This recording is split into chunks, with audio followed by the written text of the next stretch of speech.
Okay, I'm going to make a little video to talk about chirality of carbons and SNR stereochemistry. Okay, so some molecules have carbons in them, and if you have a tetrahedral carbon, an sp3 hybridized carbon, you have the potential that that carbon could be considered chiral and therefore have some distinct stereochemistry associated with it. Now, a chiral carbon is one where each of the four positions around the tetrahedral carbon are occupied by a distinct substituent. So they have to be different. So what I'm going to do is put some four substituents onto this tetrahedral carbon, and we'll look at it. So the first one I'm going to put is just our boring hydrogen. I'll put an alcohol group. I'll put a methyl group. And I'll put an ethyl group on there. Boom. Okay, so if we look at this molecule, we still have the central tetrahedral carbon. It has four distinct substituents on it: methyl, hydrogen, oxygen, and ethyl. There are other carbons in this molecule, but none of these we would consider chiral because they don't have four distinct substituents on it. For example, this carbon here has two hydrogens. They're the same. This guy has three. There's not four different things on them. Okay, so once you've determined that a molecule has a chiral carbon, then you need to determine what is the stereochemistry around that carbon. Is it R or S configuration? And in order to do that, you need to rank the priority of each of the four substituents around that chiral carbon.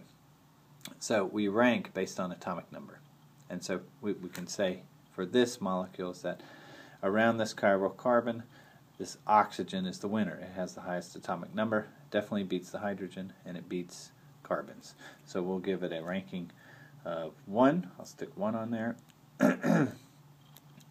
Next, these carbons of the methyl and the ethyl definitely beat the hydrogen. So one of these is going to be ranked number 2. Now it turns out that the ethyl group is ranked number 2 because while these carbons are the same, and these two hydrogens are the same as these two hydrogens, really we can think of this third carbon here of the ethyl group as winning against this hydrogen of the methyl group. So in terms of atomic number, this carbon beats this hydrogen.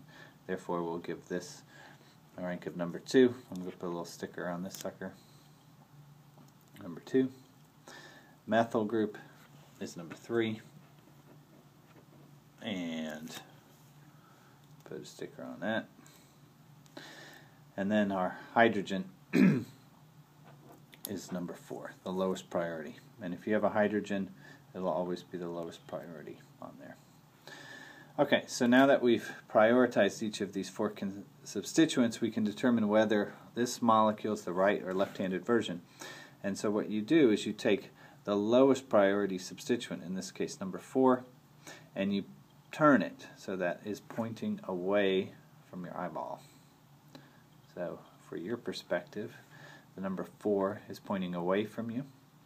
And then you can see the ranking of the other substituents.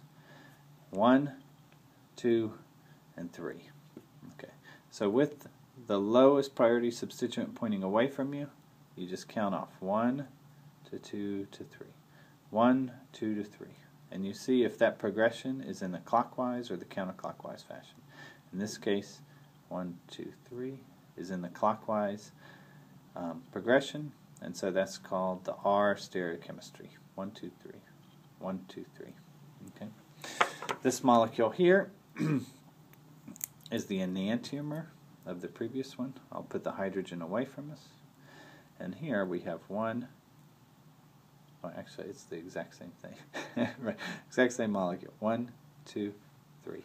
R configuration.